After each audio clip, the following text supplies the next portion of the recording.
What is up? It is Fantasy NBA tonight with the coach and JC, and we are live to everybody. It's public tonight due to some technical difficulties. We're giving you a little taste of what this Fantasy NBA Tonight show looks like.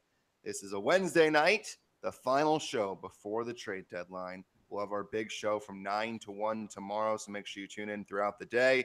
But before we even discuss any trades or we talk about the games going on, Coach, how are you tonight, dude? Doing great, man. How's everything going there? Things are good. I'm a Clippers fan, so I woke up to quite the trade. We'll talk about that in just a second. Sure. But JC, what's going on with you? I'm doing all right. Not a lot going on. I'm just kind of anxious. I'm a LeBron fan, so I'm curious what's going to happen with the Lakers, if Yeah, anything.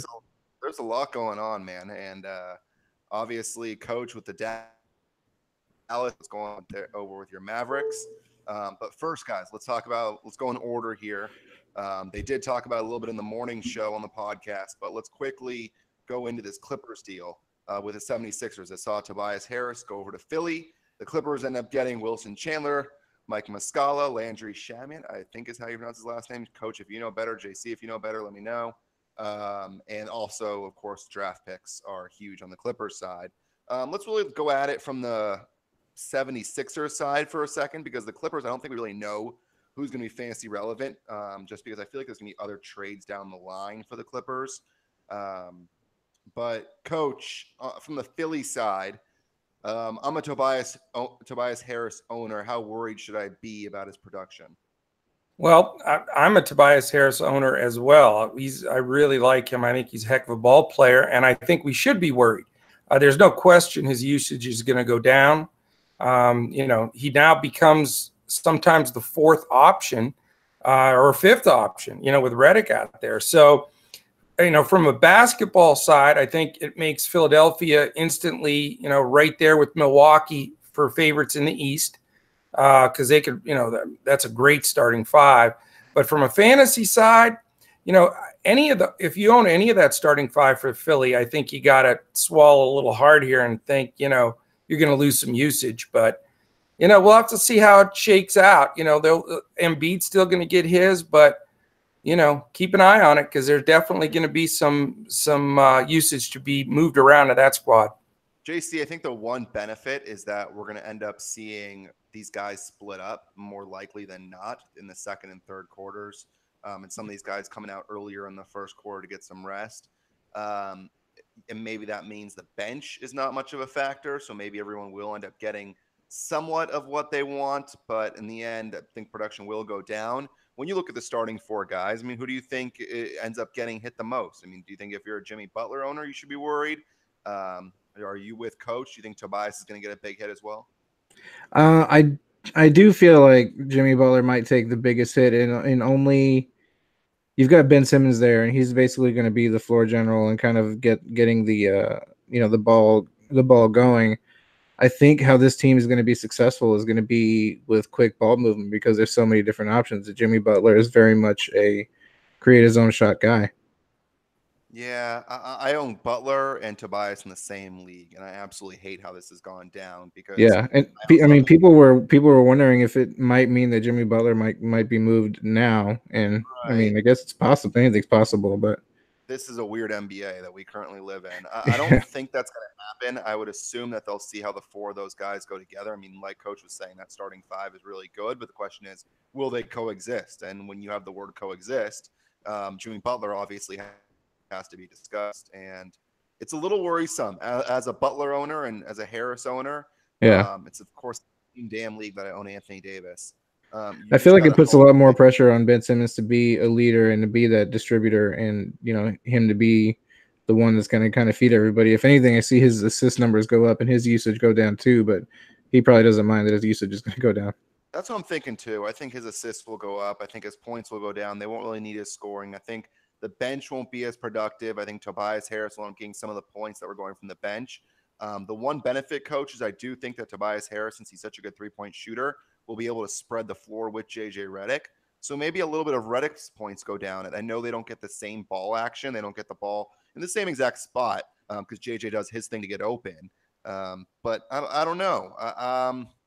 If you own Tobias Harris, I mean, like you do, Are you looking to trade him, or are you just going to ride it out and see how it plays out?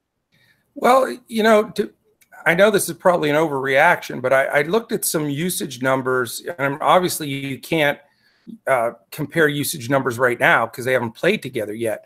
However, looking at the Clippers when they had better players on the floor, just trying to see what, how this is going to translate to Philly. And, I really believe Butler and Harris, you got to start thinking about maybe trading them. I think Embiid's going to eat. I mean, he's going to be the man. And, the point, he's going to have the ball in his hands all the time, Simmons. So I'd be concerned. I think you got to start, you don't want to try to wait and then their production goes way down and then you get low value for them. This might be the time to move a Harris or Butler or both. Yeah, I'm thinking about it. We got to see what the deal is. But on the Clippers side, I think we're still waiting. I think if Gallinari stays, he's probably the biggest winner. He was already having a good season, but you would expect the Clippers to run their offense through him. But then you obviously worry what's going to happen down the stretch. If the Clippers are out of it, are they going to rest him? And also Shai Gilgeous-Alexander, I think, is going to end up getting a pretty nice boost because you would think the Clippers would want to get him to develop even more than what he has done. But I wouldn't be surprised to see Patrick Beverley moved. I wouldn't be surprised to see if they are able to get Gallinari on the move. Lou Williams is a really nice asset. I'm curious to see if they hold on to him for one more year or if they try and deal him as well, because there are a lot of teams that would like a guy like Lou Williams. Yeah. So who do you think, Coach, is the biggest winner on the Clippers side? I think they'll move another guard. I think Beverly or Bradley or somebody's going to go. I mean, because they want Shai to get the big minutes. I think he's their future guy. And they're obviously, big sellers here trying to prepare for next year. So if I was on the first guy, I'd move was Gallo. Because, I mean, he's a terrific player, but he's hurt every a game a week just about. So might as well get him when the value's good. I would really watch everyone else and see, what they're going to do. But they're obviously blowing it up. But I'd grab Shai if you don't have him, or if you can get him in a deal. He's going to get a big usage bump second half. I wouldn't, no question in my mind. JC, who do you like the most? Yeah, I agree with SGA getting the biggest bump, and Gallinari if he can stay healthy. Yeah. The Wizards, by the way, are trading Markieff Morris to the Pelicans. So I think that helps Thomas Bryant immediately, right? I think that's the gut reaction, is that now Bryant doesn't need to be worried about Markieff coming back to steal his minutes. Dwight Howard is still a ways away. So that's just breaking from Shams. Well, I guess this means the Wizards are just blowing it up. I mean, they moved Porter, they moving Keefe. No doubt in my mind, Dwight will never play another game for them either. Wall's going to be out at least a year or so. So, don't be surprised if the coach doesn't get fired there either. I think he's probably next to go. I mean, they gave up 150 points almost again tonight. And I think Scotty Brooks is on his last legs there. I think they're going to reset and start over. Yeah, JC, you agree that Thomas Bryant's the biggest winner here? Yeah, I would. Yeah, it seems like he would get the biggest bump. All right. Let's move to another trade that happened today. And let's talk about your Mavs, Coach. What do you think? What do we think about a nice little salary dump that clears up another max spot for you guys with the Mavericks to pair with Porzingis and Doncic? What do you think? I'm ecstatic. I mean, it's, there's no doubt in my mind, we had to move Barnes. So it was for whatever cost we could. We can put a really solid player like a Cousins or somebody in with this squad, and Porzingis and Luka are back, and with Porzingis back next year, man, I'll tell you what, they can be contenders, definitely playoff contenders next year. But and I think Hardaway is a terrific ad. I said right from the beginning, I thought he was sort of the guy that nobody was paying attention to in this deal, but he can play. And, so that gives you 4 really good players. And again, if they can grab somebody, the Mavs aren't going to have a draft pick for like forever. So it's going to be really important to sign some good guys. But Barnes' move opens up that space, and I think the Mavericks have a great future. It's fun. I mean, to see Luka and Porzingis, they showed a game I was watching tonight. They showed a Euro game in 2017 where they played each other in the semifinals, and it was the game of the tournament. They both dropped 30-some points, and here they were 17 and like 19 years old. So it's going to be fun. I think it's going to be a good time. Yeah, I think Dennis Smith Jr. will get a nice little bump, obviously, with Barnes gone. I'll be curious to see who the Mavs end up fielding as their starting five when all is said and done. JC, any reaction? Because, I mean, Zach Randolph's probably going to get bought out, you would think, or something. I mean, that he's not going to be relevant. Yeah. Barnes moving over. I mean, do you like him at all? I mean, he's nothing really special in my opinion. No, he hasn't been. Like, he hasn't fulfilled a lot of that promise from – sorry about that. He hasn't fulfilled a lot of that promise from, his time in Golden State. Although, I mean, this trade season is kind of making fools out of a lot of people because we did this show a week ago and I was like, they're probably going to keep Dennis Smith Jr. now because that's what it looks like. And the very next day he was traded. I didn't think they would necessarily get rid of Harrison Barnes, but yeah, in retrospect, it does make sense because if what Mark Cuban said is true and he's going to try to keep Luka and KP together for 15 plus years, create as much space as you can and try to really build around those two. So yeah. By the way, Thomas Bryant tonight, we'll talk about it in a little bit. 26 points, 14 rebounds, and 12 of 19 shooting. I just dropped him a couple of days ago in a league. Oh boy. He is on the wire right now. I'm thinking about adding him. Obviously, I have Rozier. We were talking about him last week. I added him with Kyrie because I have Kyrie in that league. But yeah, I think that with Markieff Morris not coming back, the issue is, coach, like we were talking about, you never know with the coaching. You never know how many minutes Thomas Bryant's going to play. He played 32 minutes tonight. There are nights when he only plays 19 or 20.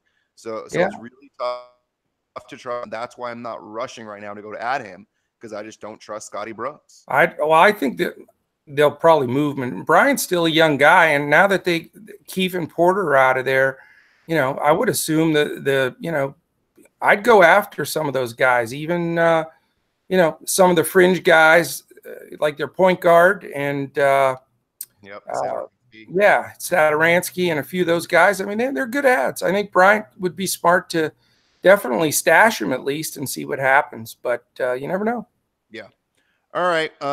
One more trade that happened. Otto Porter, like we discussed, is gone. So I think we kind of discussed that a little bit. Do you like Otto Porter still, JC? I do. I think with everything he's contributed this season, he basically just needed a place where he could thrive more. Like he was kind of the third and fourth option here in Washington. And so, I think he's going to thrive more where he got moved to. Coach? I think if you don't have him or you could trade for him on somewhat the cheap, I like Bobby Portis out of this deal. Okay. I think he's going to come in. He's going to start. They're going to give him a bunch of minutes. He's never really had any consistency with minutes.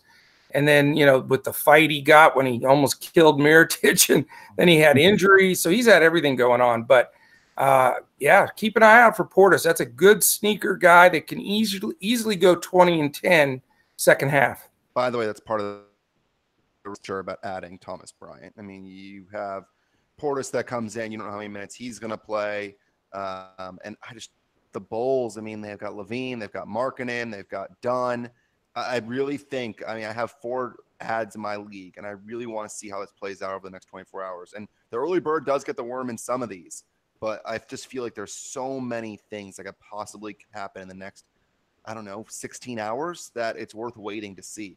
It seems like this time is you're not so much grasping at the straws, but it's like whatever you think is going to happen, you've got to pounce on that instinct now. It looks like, because otherwise somebody could jump on it.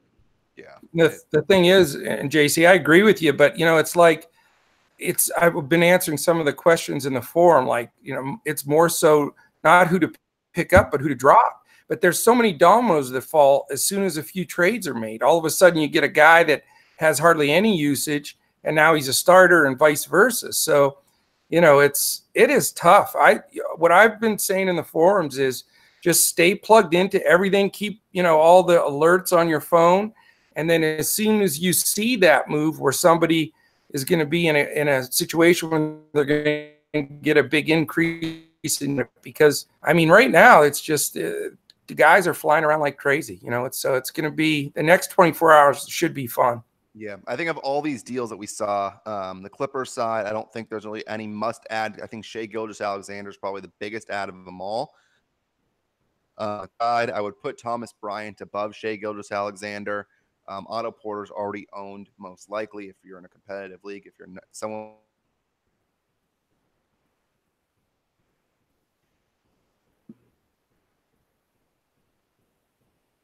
We freeze up?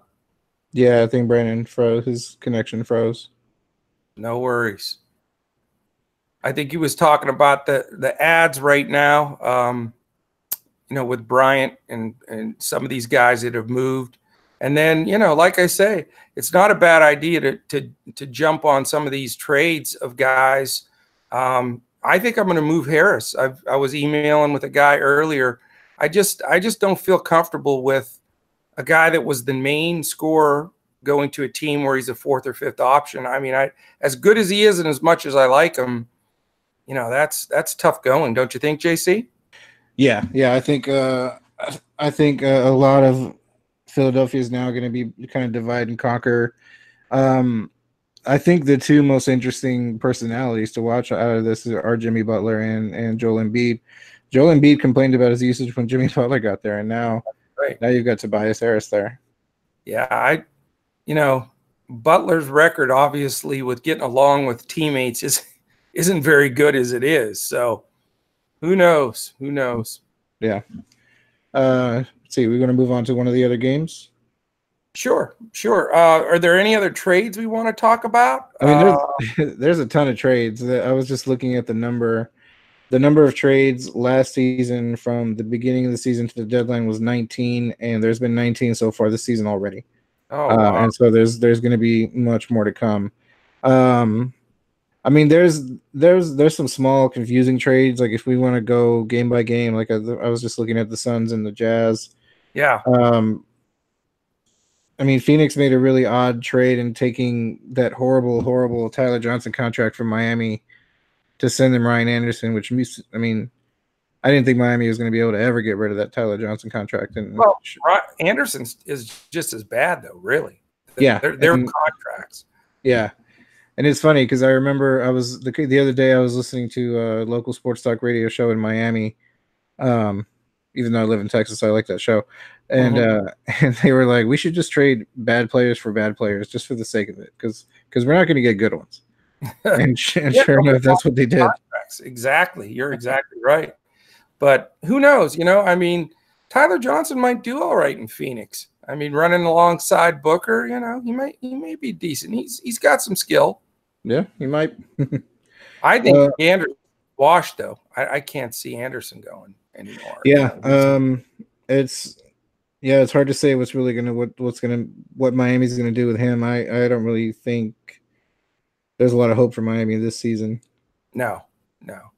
I mean, they had to start making moves, though. I mean, you can't play 12 guys a night, and you know there's no rotation or sense to what they're doing. So, you know, they've got to make some moves. Yeah. Let's see. But in this Suns Jazz game, it was 116-88 Utah Jazz over the Suns. Yeah. It seems like for tonight, at least, both these teams had pretty full rosters. Didn't necessarily get affected by any of the trades. Josh Jackson, 27 points, 7 assists, 5 steals. Good defensive night for him. DeAndre Ayton with almost a double-double. Yeah. Not a whole lot else out of the Phoenix side. Anything there stick out to you?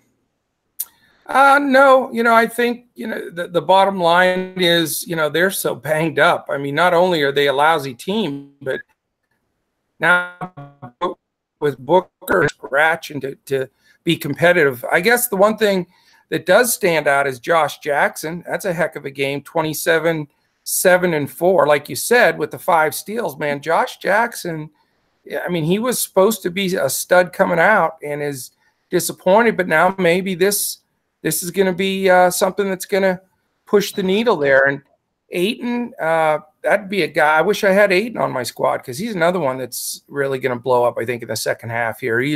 He's going to be 20 and 10 just like he did tonight every night. And the thing with him that surprises me is he doesn't seem to block that many shots. I thought he was going to be a top-notch shot blocker, you know? Yeah, he's not a 7-footer though. He's like one of these 6'10" guys, right? So it's kind of. I mean, no, he's 7'1". I think I thought, yeah, he's 7'1". Yeah, he's legit. So I mean, at that size, you would think. You know, there's several games like this game I'm looking here, 0 blocks, but it seems more than not, you know, maybe he just doesn't have that defensive timing yet. But that's definitely somebody that's, man, once he learns the game a little bit more, he's going to be a monster. Sorry about my internet, Phyllis. That's all right. What happened. You guys obviously were discussing the Suns. I'm assuming you guys discussed no Booker, so obviously things were a little strange. Yeah, we were talking about. Yeah, we hadn't gotten to the Jazz side of that game yet. Yeah, the Jazz, I feel like we kind of know what we're getting, right? I mean, everybody chipped in with double figures, which was impressive from the Utah side, from the starters. The Rubio thing will be interesting, huh? I mean, the Utah possibly discussing getting Kyle Lowry. That would be a nice hit to Donovan Mitchell, you would think, and obviously Rubio going the other way. What do you think, JC? Yeah, that one was one of the late night rumors that surprised me. Like after the Philly trade went down so late, pretty soon after that, I was seeing Lowry's name thrown around, and I know it seems like Utah has really been keen on trying to get rid of Rubio and replace him with like a Mike Conley. But I didn't really think Kyle Lowry is on the table, but it kind of makes sense, and I think it would be good for him, for both. I'm for the school of thought on this one, Brandon, where I think it's going to be Rubio and Favors for Conley. I think that's the move that's going to come down. That's the latest thing I've seen, you know, or read about, and I think that would make sense. And